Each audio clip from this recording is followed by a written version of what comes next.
The sky above the fortress world of Drakenvale was the color of a bruise, churned orange and black by the burning refineries below.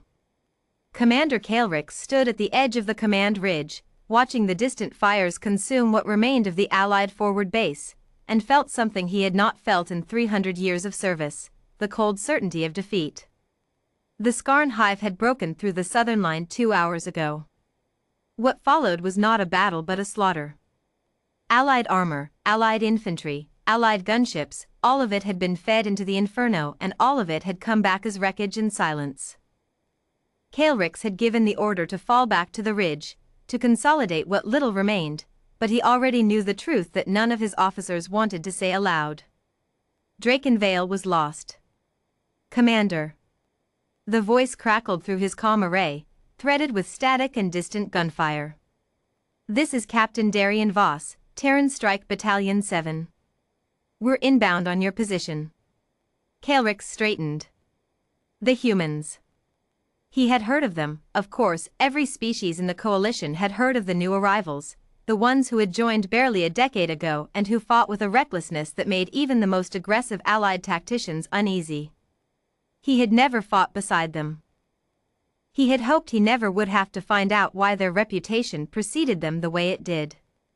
Captain Voss, Kaelrix replied, keeping his voice level despite the smoke stinging his throat, I would advise against approach. The hive has breached our perimeter on 3 fronts. Your battalion will be walking into a kill zone. There was a pause, filled only with static and the distant thrum of something massive moving through the atmosphere. Yeah, Voss said. We know. The line went dead. Kaelrix stared at the dead calm in his hand, then up at the sky, where for the first time he saw them, a formation of Terran dropships descending through the smoke like falling stars, engines screaming against gravity, shields flaring orange as debris and enemy fire raked across their hulls. They were not slowing down. They were not circling for a safer approach. They were diving straight into the heart of the Inferno. They're insane, murmured one of Kaelrix's aides, a young officer named Threll who had not yet learned to keep her fear out of her voice. Perhaps, Kaelrix said quietly. Or perhaps they simply don't understand what insane means. The first dropship hit the ground hard, skidding across cracked permacrete before its rear hatch blew open and Terran soldiers poured out in a wave of dark armor and weapons fire. At the head of them, unmistakable even at this distance, was Captain Darian Voss's tall, scarred, moving like a man who had long ago stopped being afraid of dying and started being afraid only of failing.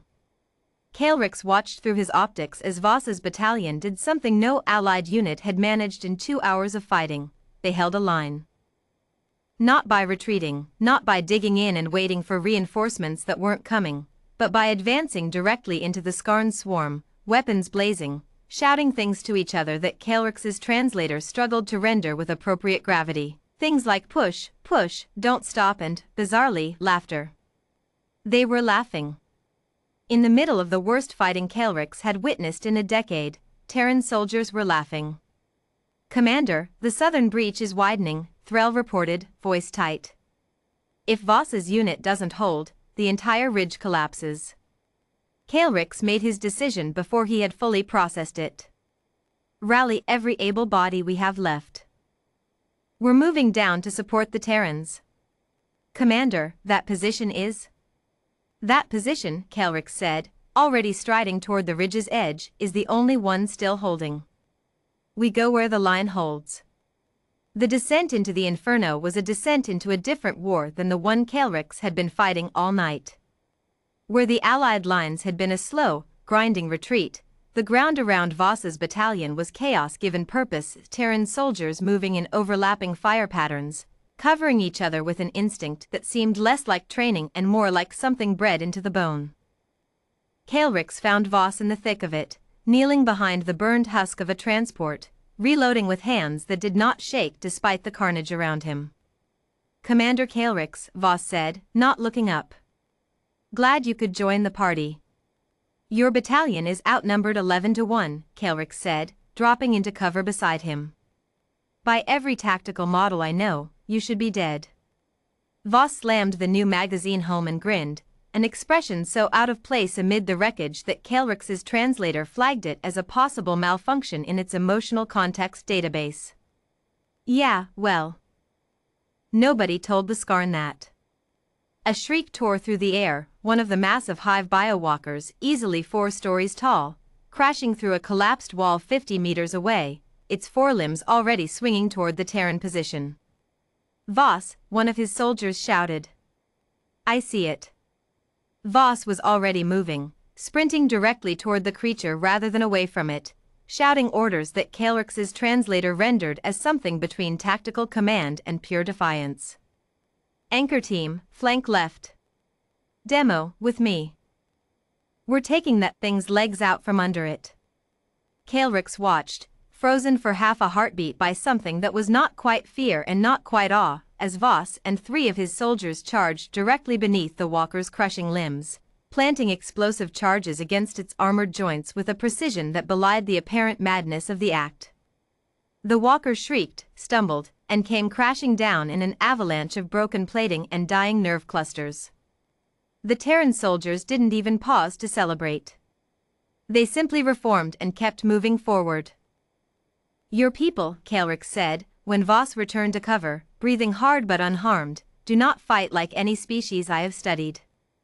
We fight like we don't have anywhere else to be, Voss said simply. This is our line now. We're not giving it up. By the time the sun, what little of it pierced the smoke-choked sky, began to rise over Draken Vale, the Skarn assault had broken. Not retreated, not regrouped, but broken, the way a wave breaks against a seawall it cannot move. Terran and allied forces stood shoulder to shoulder along a line that should not have held, surrounded by the wreckage of an enemy that outnumbered them more than 10 to 1. Caelrix stood beside Voss atop the same wreckage they had used for cover hours earlier, surveying the field. Threll approached, exhaustion and disbelief written across her face in equal measure. Commander, she said, casualty reports are in. We held. The fortress world is secure. Caelrix said nothing for a long moment, simply watching as Terran medics moved among the wounded, human and allied alike, with the same fierce, focused energy they had brought to the fighting. They called your people heroes before this battle, Caelrix said finally, turning to Voss. I confess I did not understand why. Your tactics defy every doctrine I was trained to respect. Your willingness to charge into certain death defies logic itself. Voss wiped soot from his face and managed something that was almost a tired smile. We're not heroes, Commander. We're just stubborn. We don't know how to lose gracefully, so we usually just don't. Caelrix looked out at the battlefield once more, at the broken hive walkers, at the line that had held when every calculation said it shouldn't have, at the strange, fearless creatures who had fallen out of the sky and into the worst hour of his life and simply refused to let it end any other way. Perhaps, Caelrix said quietly, that is exactly what a hero is. Voss didn't answer. He was already moving again, already calling orders to regroup his exhausted soldiers, already preparing for whatever came next, because for Terrans, Caelrix was beginning to understand, there was always a next, and they intended to meet it the same way they had met this one. Charging straight into the Inferno, and daring it to stop them.